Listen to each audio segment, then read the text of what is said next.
We have two bathrooms on the main floor of our house. We live in a bungalow. So this bathroom that we're standing in right now is the guest bathroom for all the guests we're having over right now, but it's also Riley's bathroom, our 2-year-old daughter who does her absolute best to make a mess in here each and every day between brushing her teeth, potty training, and bathing. So in this video, we thought this bathroom would be the perfect bathroom to do a thorough clean with me, a top to bottom, where not only will you see me clean the bathroom, but I'm also gonna walk you through the steps, the tips, and the tricks that I use to clean this bathroom well in the least amount of time. And just a quick reminder, if you haven't done so already, to subscribe to the Clean My Space channel and give this video a thumbs up for a mother who's just trying to potty train her toddler.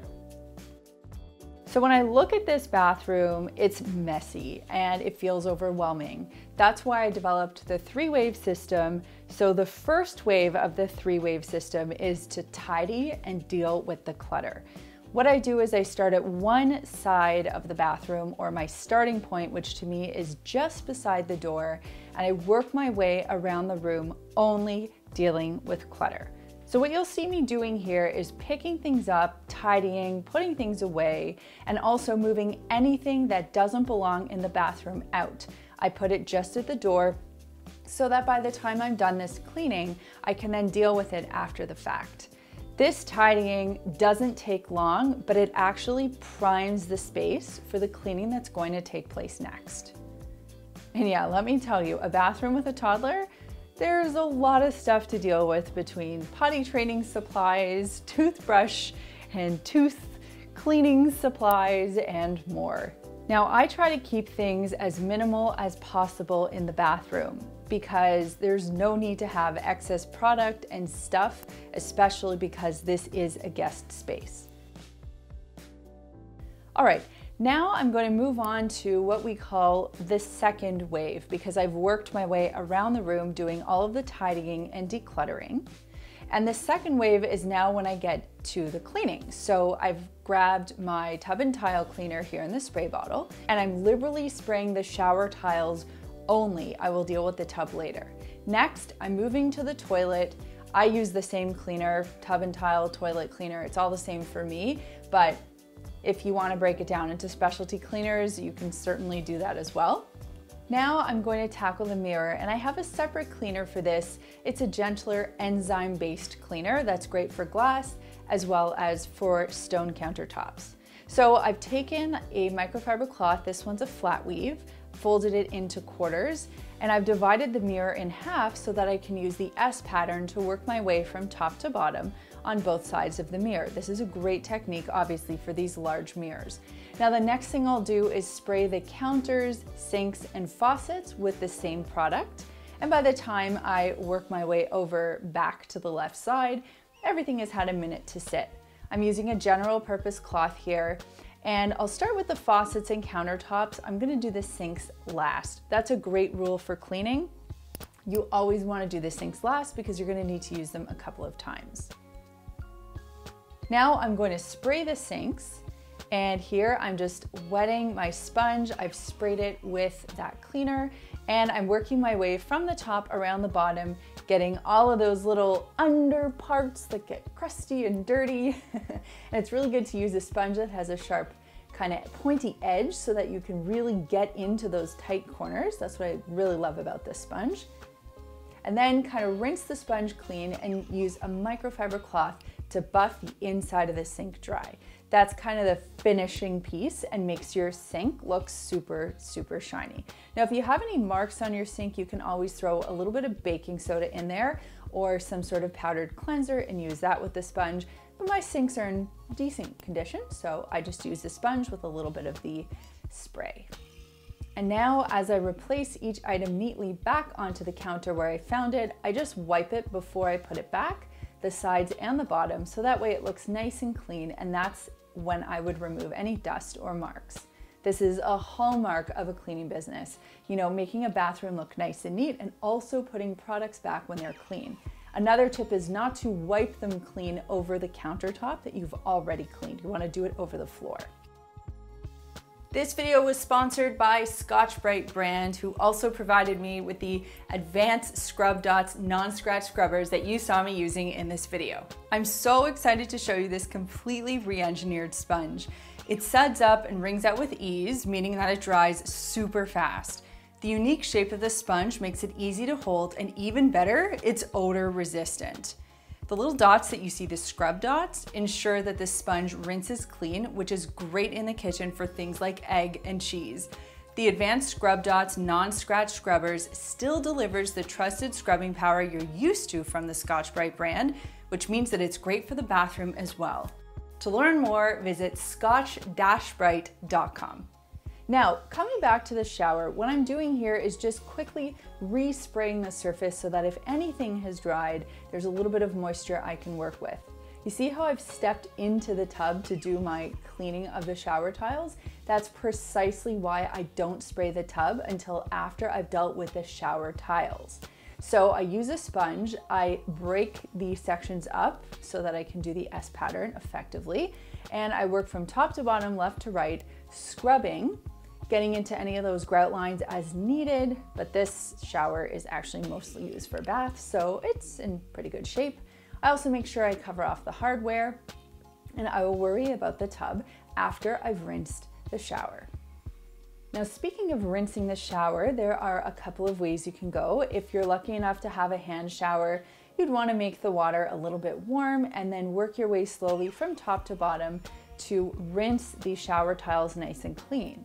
But if you don't have a hand shower, I've got a solution for you as well. You can get yourself a jug. In Canada, we actually have our milk in these jugs. They come in plastic bags, and then we get these milk jugs.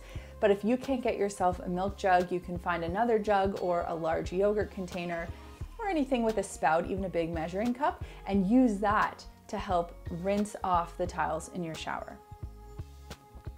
I'm using a microfiber cloth, just a general purpose one here, to buff the hardware dry, and then I'm taking one of our large double-sided microfiber cloths, the plushy side, and I'm using that to clean all of the tiles dry.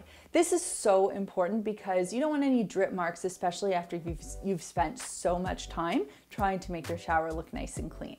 Following that, I wipe all the products, put them back on their little nook shelf, step out, and I will treat the tub at this point. Now I'll go back to the toilet and do the same thing. I just like to give it a good respray so that I can wipe it while it's still wet. Ideally it shouldn't dry, but I always like to do a little bit extra. Now for the toilet, I always use paper towel. I get a few sheets, and when one feels completely saturated, I toss it and I grab another one. I'm just using the S pattern on all surfaces, the lid, the seat, under the seat, and the top of the rim. And now I do the base of the toilet as well as the surrounding area of the toilet. I'll get more of that when I do the floors, but that was good for now. Here I'm tossing some baking soda into the toilet bowl. The spray that I used was great, but I also think a little bit of baking soda goes a long way when you're cleaning a surface like a toilet. I'm just grabbing my toilet bowl brush, and the way you clean a toilet is you always start by going under the rim.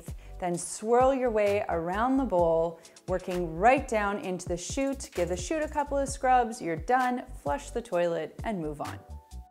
This is a great trick for when you're cleaning the tub. Take the rug that you have outside of your tub, roll it up, and use that for your knees. You can respray if anything has dried, and then you can just use a great quality sponge to give your tub a good scrub down. Again, I like to work section by section, top to bottom, left to right, using the S pattern. And when I do the base of the tub, you can see I kind of follow the same pattern as well. Here, instead of using the hand shower, I'm demonstrating with the jug. You would just work your way around the tub and kind of rinse it nicely. Then I'm going to give my sponge a good rinse, stand it up to dry. I love that about that sponge. And I'm using that same plush cloth to dry the inside of the tub. This is such a good feeling when you see like a super clean and shiny tub and shower. So good.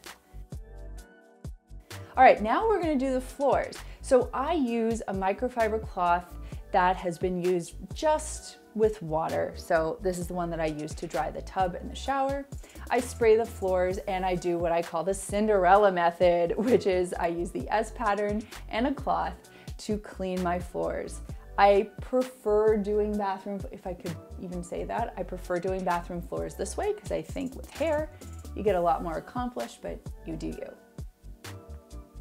Finally, I'm replacing all of the soft finishes in the bathroom, freshening up the towels, making sure they look nice and neat, and replacing anything else that I took out of the bathroom back in. This is also the time where I will put any clutter that didn't belong in the bathroom where it actually belongs. And that's it. My hope is that that motivates you to clean your bathroom and that you've picked up a tip, trick, or two so that you can clean your bathroom more efficiently and effectively. That is my dream.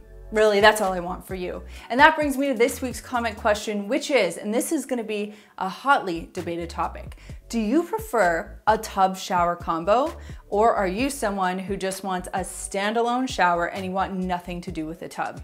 Let me know in the comments down below. For me, I think if you've got a kid, a tub is an imperative.